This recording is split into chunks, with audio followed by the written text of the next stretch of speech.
होंगी बहू से। क्या मूली के पराठे बनाती है मेरी बहू, वाह! सोच कर ही मुंह में पानी आ जाता है। कभी आना, खिलाऊंगी तुझे भी मूली के पराठे।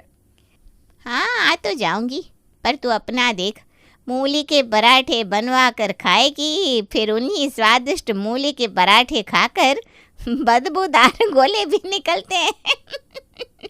अरे गैस बनती है मूली से। हाँ, ये तो सही कहा आपने। अरे तू चुप कर, सब्जियां नहीं बेचनी क्या? चल तोल दे 2 किलो मूली और भाव सही से लगाना। हाँ हाँ, अभी तोलता हूँ माता जी। निर्मला सब्जियां लेकर घर जाती है और जाते ही अपनी बहू काव्या को आवाज लगाती है।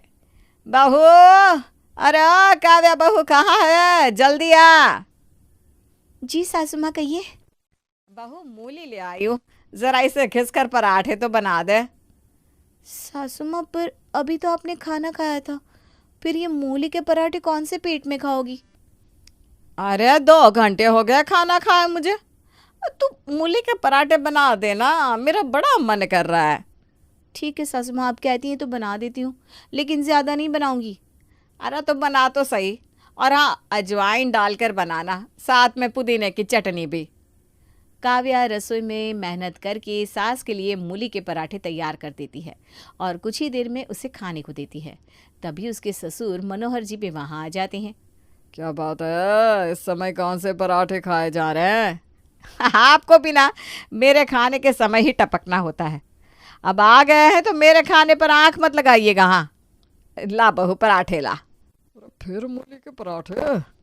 बहू तुझे पता है ना, तेरी सास को मूली के पराठे हजम नहीं होते। मैं क्या करूँ पापा जी, सासू माँ 2 किलो मूली उठाकर ले आई हैं और मुझे पराठे बनाने का फरमान सुना दिया। अब इनकी ना सुनो तो दिक्कत और सुनो तो दिक्कत। अच्छा आप शांत हो जाइए ना, मेरा हाजमा बिल्कुल ठीक है, और बहू से पराठे में अजवाइन डलवाया है मैंने, इसलिए चुप करके मुझे खाने दीजिए।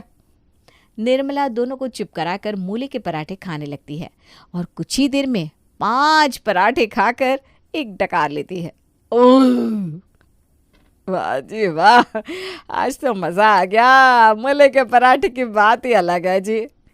काव्या की सास को मूली के पराठे बड़े पसंद थे। वो हर कुछ दिनों पर बाजार से मूली ले आती और बहू को पराठे बनाने का फरमान सुना दिया करती। एक सुबह नाश्ते में मूली के पराठे देखकर पवन कहता है, आज फिर से मूली के पराठे? काव्या, क्या हो गया है तुम्हें? तुम इतने मूली के पराठे क्यों बना रही हो? अरे मैंने कहा है इसलिए, वो आज कुछ सब्जी नहीं थी ना घर में, तो मैंने ही बहू को पराठे बनाने को कहा। हाँ, ताकि हमारे बहाने आप ये मूली के पराठे खा सके। माँ, ये आपकी सेहत के लिए सही नहीं है। अरे बेटा, तुम मैं कौन सा भर भर के खा रही हूँ, 5 से 6 ही तो खाती हूँ। 5 से 6 क्या कम होता है भाग्यवान? अरे खुद तो खा रही हो, साथ में हमें भी खिला रही हो, चाहती क्या हो? ओहो, अब बन गया है तो खा लो ना, खाने के समय कितनी बातें करते हो सब।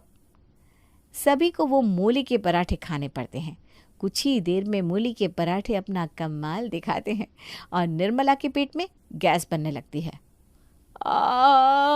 मेरा पेट, लगता है फिर से हाजमे की दिक्कत हो रही है, बड़ा पेट दर्द कर रहा है मेरा। एक काम करती हूँ, चूरण खा लेती हूँ। कहाँ रखा है चूरण?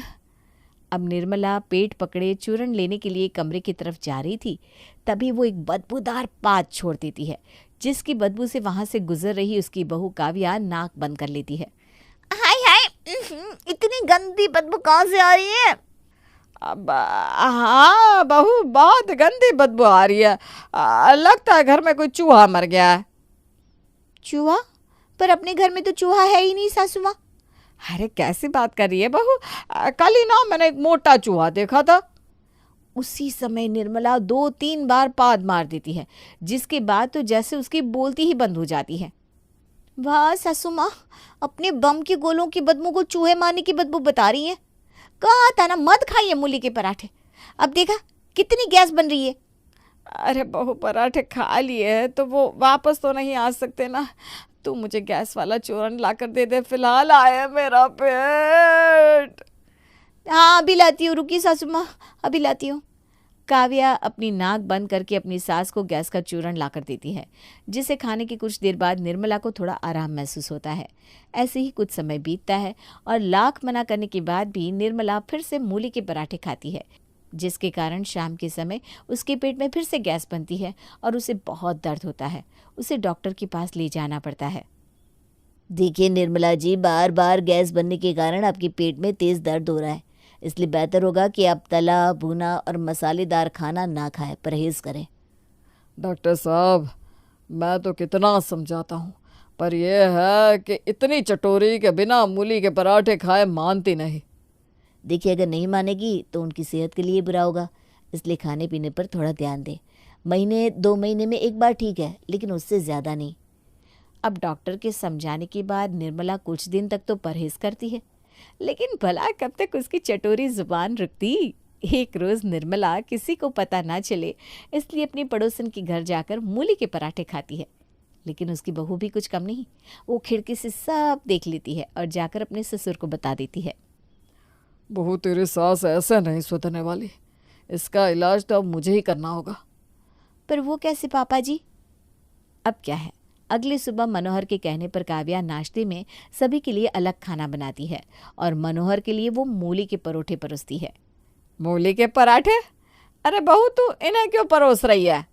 क्या सिर्फ तुम ही मूली के पराठे खा सकती हो, मैं नहीं? अब से मैं रोज़ मूली के पराठे ही खाऊंगा। ये आप क्या कह रहे हैं? वही जो तुम सुन रही हो। लेकिन पापा, ये आपके लिए नुकसानदायक है। वैसे भी आपकी हार्ट की दवाइयाँ चल रही हैं। अरे तो क्या हुआ, दवाइयाँ तो चलती रहती है, अब खाना थोड़ी ना छोड़ दूंगा। मनोहर की बात सुनकर सभी दंग रह जाते हैं। अब मनोहर रोज नाश्ते में मूली के पराठे खाता, जिससे उसे भी गैस की समस्या हो जाती है और दिन भर घर में गैस के गोलों का विस्फोट होता रहता है और अक्सर उसके पेट में दर्द रहता है।